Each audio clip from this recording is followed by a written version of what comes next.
Senhoras e senhores, apresento aos senhores um novo Brasil que ressurge depois de estar à beira do socialismo. Horas depois de fazer um discurso duro e alvo de críticas na abertura da Assembleia Geral da ONU, o presidente Jair Bolsonaro estava bem-humorado. Oi, presidente. Eu vou falar mais um pouquinho agora? O que o senhor... Posso almoçar com o senhor? Não, almoçar. Então tá bom. Vou comer, não é que eu vou comer um podrão. Já havia cumprimentado o seu mais importante aliado, o americano Donald Trump.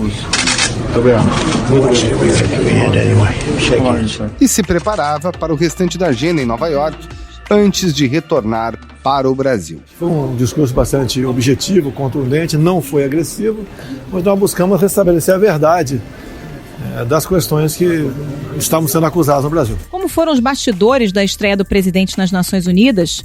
Quais foram os reflexos do discurso de Bolsonaro em seu círculo mais próximo e também entre as delegações estrangeiras? Quem gostou ou criticou a fala do presidente brasileiro dentro da ONU? Esses são os temas do Ao Ponto de hoje. Eu sou Carolina Moran, estou com Roberto Maltic e hoje conversamos com a repórter Jussara Soares e com o colunista Guga Chakra. Os dois falaram conosco na tarde desta terça-feira, direto de Nova York. O Ao Ponto é o podcast diário do Globo e está disponível no site do jornal, no Spotify, no iTunes e nas demais plataformas de áudio. Fique com a gente. Jussara Soares está conversando com a gente agora exatamente de onde, hein? Eu tô aqui num hotel em Nova York, onde o presidente Jair Bolsonaro está hospedado, né? Ele veio para cá para participar da abertura dos debates da Assembleia Geral da ONU e neste momento estou aqui. Ele deu uma saída e como a gente não sabe onde ele vai, resolvemos esperá-lo voltar, né? Ontem ele também fez uma saidinha surpresa, né, assim, e aí a gente tentou ir atrás, rodamos alguns restaurantes, alguns lugares que a gente achou que ele poderia estar, mas não encontramos, voltamos pro hotel e esperamos ele voltar. Como é que tá o humor do presidente depois do discurso que ele fez na Assembleia Geral da ONU? Ele passou por você? Sim, exatamente. Quando ele voltou, né, ele voltou da Assembleia da ONU e eu estava sozinha no lobby do hotel justamente esperando para falar com ele. E ele estava mais aliviado, né? Ele estava mais bem-humorado do que ontem. Ontem, assim que ele chegou, né, de viagem e também quando saiu e voltou, ele não quis, apesar de ser abordado pela imprensa, ele não quis falar, ele nem esboçava nenhuma reação de querer falar. Presidente, hoje ele voltou mais tranquilo, assim, né, mais disposto a falar. A primeira vez que eu abordei, eu estava sozinha aqui, eu perguntei, presidente, qual é a sua avaliação? Vocês têm que fazer a avaliação, eu acho. E aí depois, né, ele subiu pro hotel, passou cerca de 1 hora no hotel, um pouco mais do que isso, no quarto, e ele saiu novamente. Eu me posicionei na frente da escada, né, de onde ele vem, e perguntei, presidente, agora o senhor pode fazer uma avaliação? Insisti com ele, e então ele saiu falando, né, enquanto ele estava indo pegar o carro e almoçar. E ele, dessa vez, ele falou acha que o discurso dele foi contundente, mas não foi agressivo. Segundo ele apenas reestabeleceu a verdade. Essa é a opinião dele sobre isso. Apesar de todas as críticas que as pessoas já estão fazendo, né? Os analistas, os especialistas em relações exteriores, para o presidente, ele não vê que ele fez um discurso duro. Jussara, como é que está o clima na delegação, na comitiva? O presidente foi com quem para a Assembleia Geral da ONU? Voltou como? O clima mudou? Antes havia algum tipo de tensão? Qual é esse bastidor aí do entorno do presidente em Nova York? Na véspera do discurso, as pessoas estavam um pouco mais tensas, né? Ou mais apreensivas, porque o presidente Bolsonaro teria chamado ali alguns dos seus principais auxiliares para repassar o texto, para reler o texto, ficar mais seguro na hora de ler o texto. Poucos auxiliares tiveram acesso ao texto, né? Foi o ministro das Relações Exteriores, o Ernesto Araújo, o ministro do Gabinete de Segurança Institucional, o Augusto Heleno, o assessor especial Felipe Martins e o filho, Eduardo Bolsonaro, né, que aguarda aí a indicação para a Embaixada dos Estados Unidos. Então, foram essas pessoas. Então, ontem estava meio com um clima de suspense. A gente perguntou que, olha, a assessoria, né, a Secretaria de Comunicação vai divulgar esse discurso antes para a gente, com embargo, né, ou seja, a gente recebe antes apenas para acompanhar e ter mais segurança do que ele vai ler, mas isso é uma praxe, mas a assessoria do presidente Bolsonaro não fez isso e realmente só foi divulgado após ele discursar na ONU mesmo.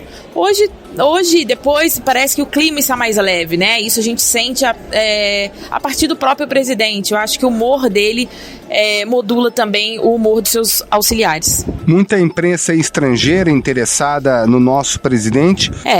Basicamente aqui no hotel são os jornalistas brasileiros, né? Que somos nós mesmos, que queremos saber onde ele vai, como vai, que são os detalhes ali da cobertura do bastidor, né? Desse bastidor ali do governo. Os demais jornalistas ficam mais concentrados mesmo ali no discurso da ONU, que fica a algumas quadras daqui do hotel onde ele está hospedado. Jussari, como é que foi a reação ao discurso do presidente Jair Bolsonaro lá na ONU? Eu fiquei muito concentrada ali na galeria onde estava, então observei ali pessoas que estavam lá. Havia ali uma jornalista francesa que estava exatamente ao meu lado e ela demonstrou estar ali impactada de modo negativo com o discurso do presidente. Há poucas décadas tentaram mudar o regime brasileiro e de outros países da América Latina, mas vencemos aquela guerra e resguardamos nossa liberdade. Jussari, como é que é acompanhar o discurso de um presidente dentro da Assembleia da ONU? Porque a gente assiste pela televisão, né? Como é que é acompanhar lá de dentro? Olha, tem um esquema de segurança forte, né? Não muito, mas importante para a gente entrar ali. Enfim, tem que chegar com uma certa antecedência. São muitos jornalistas, uma coisa que é preciso notar, que não é fácil cobrir ao vivo ali, porque geralmente a internet não funciona.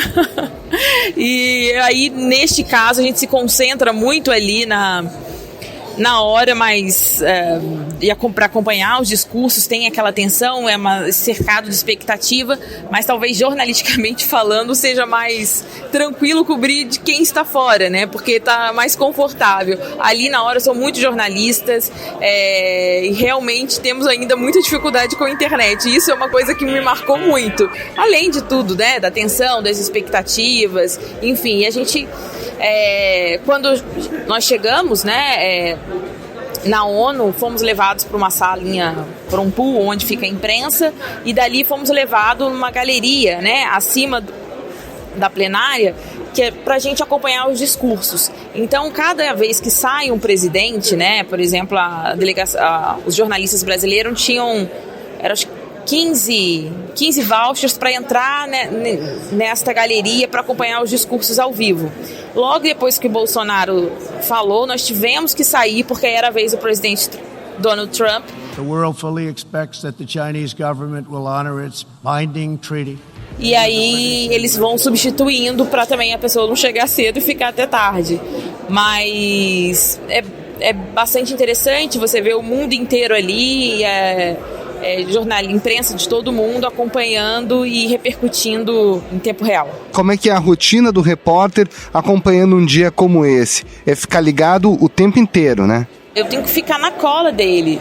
Se ele quando ontem estava acontecendo a cúpula do clima, quando se aproximou o horário, eu larguei tudo que estava fazendo e vim pro hotel, porque eu preciso esperar ele chegar, preciso saber onde ele vai. Não dá pra gente deixar um presidente andando por Nova York sem saber onde ele está. Então, eu sempre digo isso, um presidente ele não pode ficar andando, a gente tem que estar monitorando o tempo inteiro. Então, este é o foco. Então, no meu caso, a minha cobertura, tem outros colegas fazendo cobertura a partir de outros viés, outros olhares, mas no meu caso, aqui, eu vim e fico realmente olhando o presidente. Ou um outro exemplo, a primeira-dama Michele Bolsonaro, que acompanha, saiu ontem para um evento com um jantar com as esposas de chefes de Estado Mas assim, a gente não foi, porque o presidente não foi, então ficamos esperando o presidente. E tem aquelas sinalizações importantes, a movimentação de um segurança que você sabe que é o principal, ou de um assessor que é o principal. São pistas que aparecem ao longo do dia que fazem você entender, bom, ele está chegando, ele está indo, né? Como é que é? Eu acho que isso de fato ajuda bastante a cobrir o dia a dia do Palácio do Planalto, porque você já sabe quem são os principais assessores, os assessores que estão sempre perto, os seguranças, o chefe da segurança, aquela pessoa que é o ajudante de ordens, percebe também, são os agentes do GSI que ficam no lobby do hotel, então isso ajuda muito. Então eu já me posiciono e começo a esperar o presidente, porque alguma coisa vem. Às vezes ele vem rápido, às vezes demora um pouco mais, mas geralmente em 10 minutos ele aparece a partir dessas movimentações estratégicas aí que a gente consegue perceber. Jussara, muito obrigada pela participação, bom trabalho aí, até a próxima. Obrigada.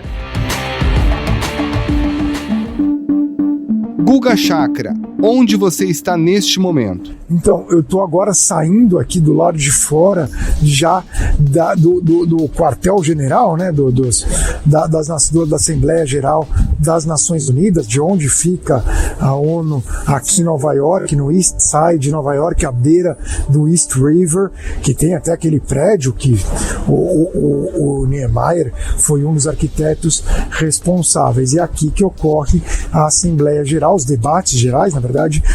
Hoje começaram os debates gerais da Assembleia Geral das Nações Unidas, que começou na semana passada. Quantas vezes você já fez a cobertura da Assembleia Geral da ONU? Desde 2009, todas as vezes, minha 11ª cobertura aqui dos debates gerais da ONU. E hoje, né, sempre a terça-feira é o grande dia, porque é o dia que se iniciam os debates gerais e que tem o discurso do secretário-geral da ONU, do presidente do Brasil, do presidente dos Estados Unidos e de algumas outras lideranças. Os líderes internacionais prosseguem discursando ao longo dos próximos dias. Agora, quais são os comentários dos bastidores, aquele que na televisão ninguém viu? Olha, para os diplomatas e para a mídia, gerou um certo impacto, meio de coisa surreal, por causa da parte ambiental. É uma falácia dizer que a Amazônia é patrimônio da humanidade. Eles não devem ter prestado muita atenção ou sequer entendido algumas questões ligadas à política doméstica brasileira. O tom que ele falou de Venezuela e Cuba é um tom até... Claro, aliados desses países talvez não vejam com bons olhos, mas no restante não é algo muito fora da linha. Cuba e Venezuela são ditaduras mesmo. Daí na parte econômica não chamou atenção, porque ele foi numa linha bem normal, mas na parte do meio ambiente, que é o que todo mundo queria saber, que onde o Brasil é um país importantíssimo por causa da questão da Amazônia, não pegou bem, ainda mais um dia depois do encontro do clima, do discurso da Greta Thunberg. You have stolen my dreams and my childhood with your empty words. Acaba não pegando bem em hipótese alguma. E também na parte da violência, a ausência ali, que tem sido muito noticiado, o assassinato da Agatha, a violência no Rio de Janeiro. Ele abordou a violência, mas faltou falar um pouco das vítimas nas comunidades. Isso também chama atenção. Por outro lado, ele surge, emerge cada vez mais como uma voz dessa nova direita, ou extrema direita, ou alt-right. O Foro de São Paulo, organização criminosa, criada em 90 por Fidel Castro,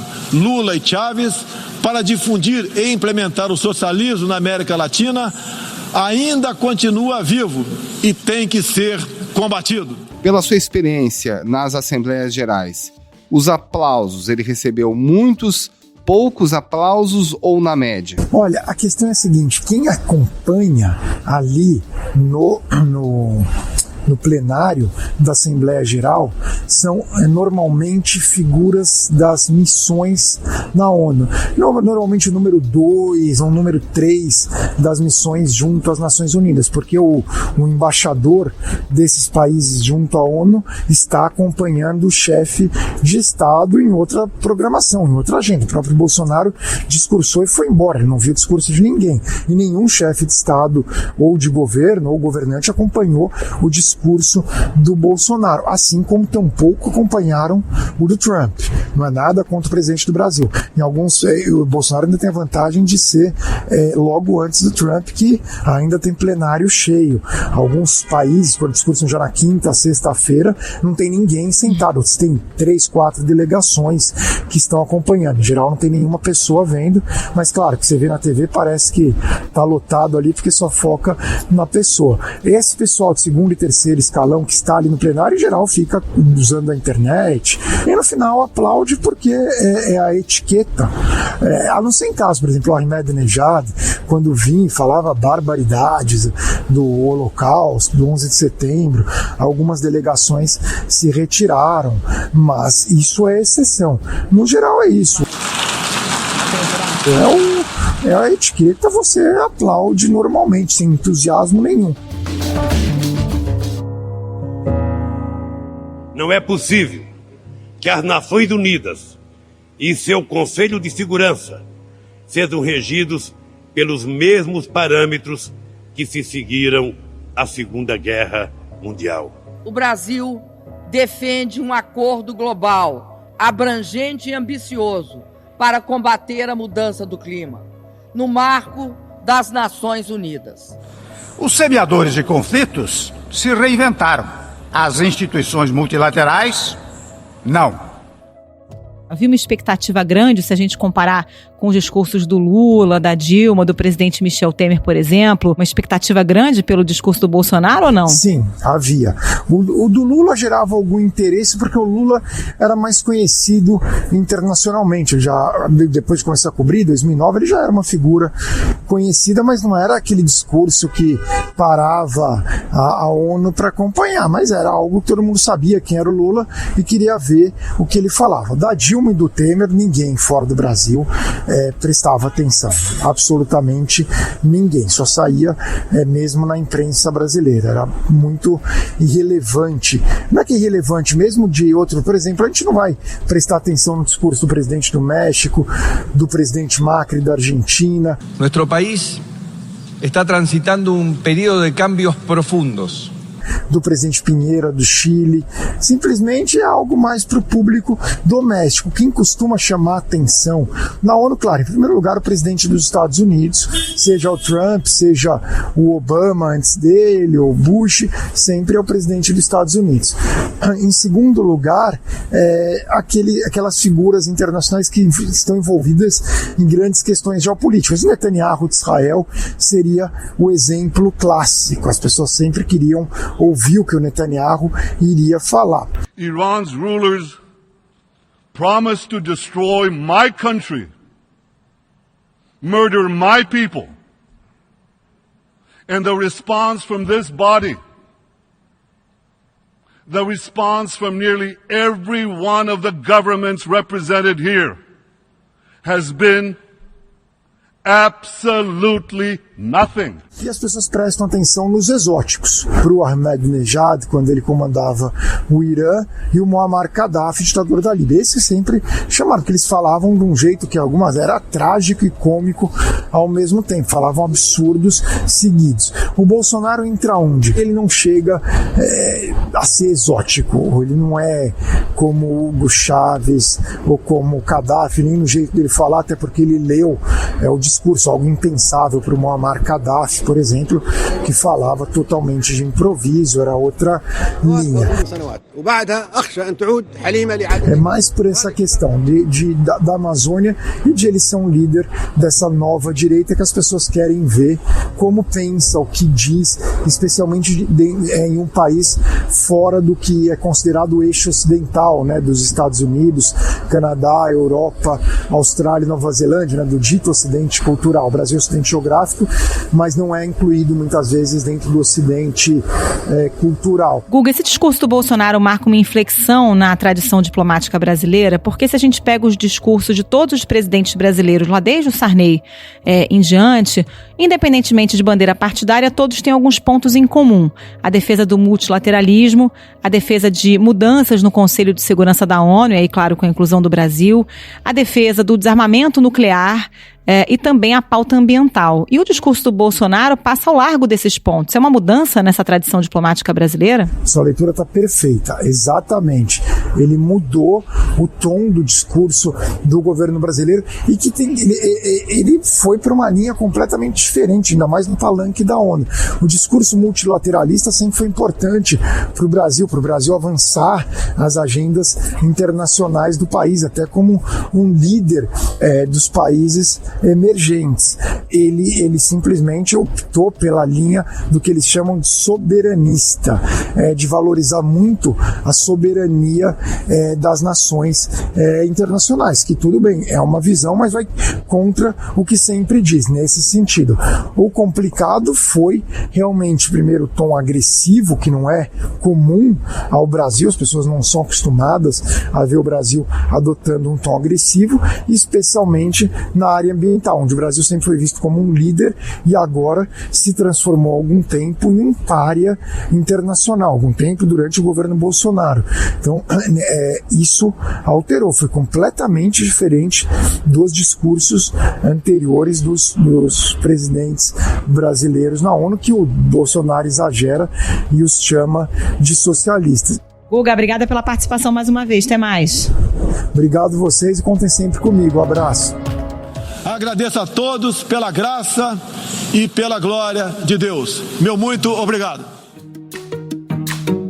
Este foi o Ao Ponto de hoje, o podcast diário da redação do Globo. Nessa conversa a gente conta com a participação de toda a equipe do jornal, as mesmas pessoas que levam até você informação e análise de qualidade todos os dias.